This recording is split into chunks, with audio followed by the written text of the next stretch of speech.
This is one of those things that frustrates people the most, trying to get a good hair selection with a busy background, especially in this background. Not only is it busy, but it's also a very similar color to my subject, which is going to create extra difficulty. And then take a look at her hair. There's almost no distinction between her hair and the background. And then I bet this looks familiar. Usually these types of hair selections end up creating a straight, sloppy edge that looks nothing like real hair. And now take a look at the difference. I did this hair selection using some of Photoshop's new AI tools, and I'm going to teach you how to use them. They're super easy and super quick. Let's start with what goes wrong in a typical selection and how to fix it. So I've selected my subject, and from here you would go to select and mask. Now this is the technique you've been using all along before AI came along. In a nice clean background, this technique works beautifully, but let's take a look at how it works here.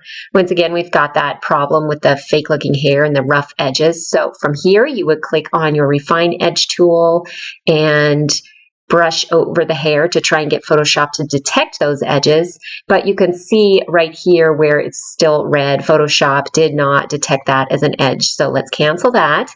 And now we're going to start working with AI. Here I'm using Photoshop Beta. If you don't have it and would like to download it, I made a less than 2-minute video on how to do that. Really quick and simple. I'll link it below. Okay, so step 1, click on Remove Background from that contextual taskbar you see down at the bottom of the screen. And you can see here the hair areas that we want to fix, those same rough edges. The first thing I'm going to do, just so you can kind of see what I'm doing, is create a solid color adjustment layer. And I'm going to choose white, just because that'll be the easiest background to see this against. I'm going to pull that underneath my subject layer. Next, I'll grab one of the selection tools and just make a quick rough selection of the section of hair that we want Photoshop's new AI feature to fix for us. And once you've made a selection, notice Generative Fill pops up in your contextual taskbar. Go ahead and click on that, and then you can just click Generate. You don't have to type anything in, and when you do this, what's happening is Photoshop is trying to figure out what you want to generate in this spot, and you can see that it did a really, really good job of figuring it out. I don't know that I love the result in this case, but look, you've got 3 different options to choose from. If you don't like any of them, you can just click Generate again, and it'll continue generating more options. And you can see another issue here. The hair, yes, it is hair, and yes, it kind of matches, but it wasn't really based on her hair. So let me show you another trick. And this is a trick I think you should start using every single time when you have a hair selection that you just can't get right. This tool under the black and white is called the Quick Mask tool. Click on that and this menu will pop up. By the way, you know you're on Quick Mask because the layer that you're working on turns red. You want to make sure in this case that you have color indicates selected areas selected, and I'll show you why.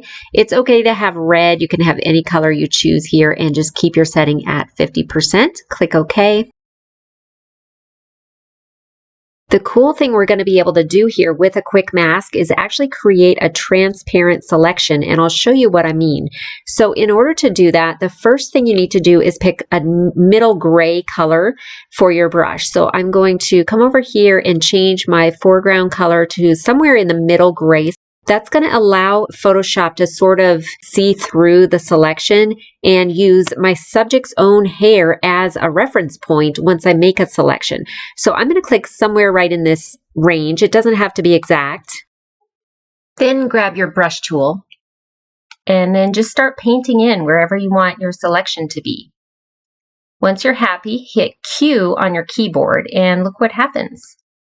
Everywhere you painted with your brush is now a selection, and it's not just any selection, it's a transparent selection. So Photoshop can now use my subject's hair as sort of a reference point for what the newly generated hair will look like.